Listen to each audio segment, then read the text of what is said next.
फार फार वर्षांपूर्वी हिरण्यकश्यपू नावाचा एक राक्षस राजा होऊन गेला.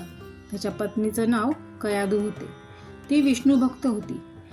ह्या राजाने घोर तप करून श्री ब्रह्माजींना प्रसन्न करून घेतले आणि असा वर मागितला की मला ना मनुष्याकडून मरण यावे, ना प्राण्यांकडून, ना आकाशात मरण यावे, ना जमिनीवर, ना घरात मरण यावे, ना घराबाहेर, कोणत्याही अस्त्राने मरण येऊ नये, ना शस्त्राने.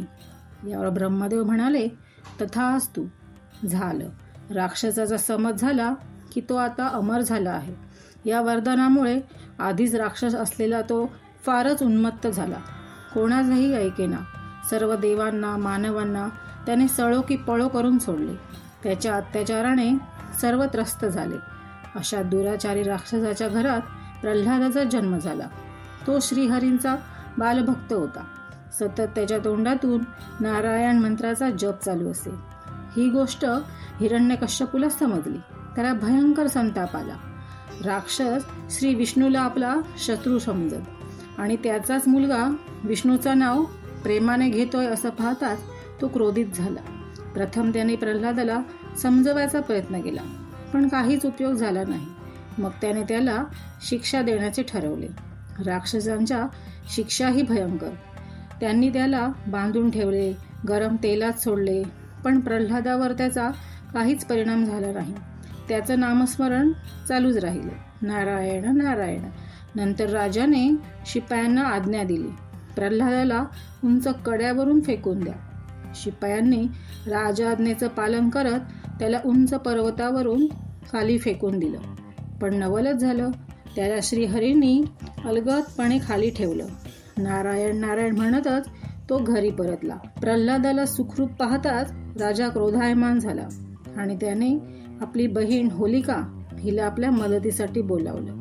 या होलिकेला वरदान होतं की तिला अग्नी जाळू शकत नाही. ती भावाला म्हणाली, प्रल्हादाला मी जळत्या चितेवर घेऊन बसते, मला तर काहीच होणार नाही, प्रल्हाद मात्र जळून भस्म होईल. हे ऐकून राजाने तशी आज्ञा दिली. जळत्या चितेवर होलिका प्रल्हादाला घेऊन बसली आणि आश्चर्यच झालं. होलिका भस्म झाली. प्रल्हादाला मात्र काहीच झालं नाही. तो बोलतच राहिला, नारायण नारायण. आता मात्र हिरण्यकश्यपूच्या रागाला पारावार उरला नाही. तो रागाने लालबुंद झाला. तो प्रल्हादाला म्हणाला, सतत नारायण नारायण असं म्हणतोस तर बोल, कुठे आहे तुझा नारायण, मला दाखव.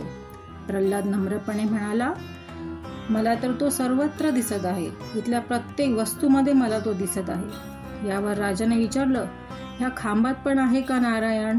प्रल्हाद म्हणाला, हो, तो इथेही आहे. हे ऐकताच राजाने सर्व शक्तीनिशी खांबावर लाथ मारली.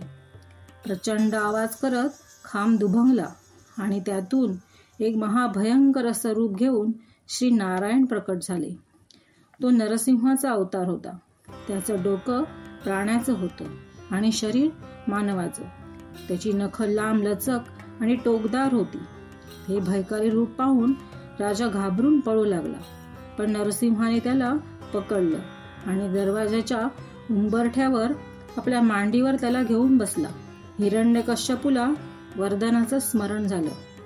तो आता ना घरात होता, ना घराबाहेर, ना आकाशात, ना जमिनीवर.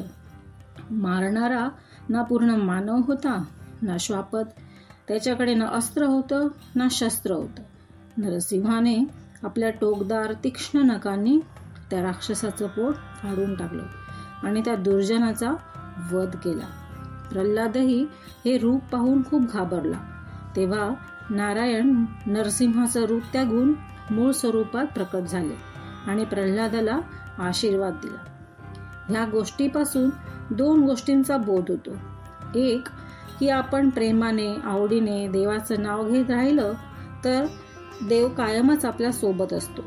आणि दुसरं हे की आपल्या अधिकाराचा, वरदानाचा, सत्तेचा वापर दुसऱ्यांना त्रास देण्यासाठी केला तर तेच आपल्या विनाशाचं कारण बनते. नारायण नारायण.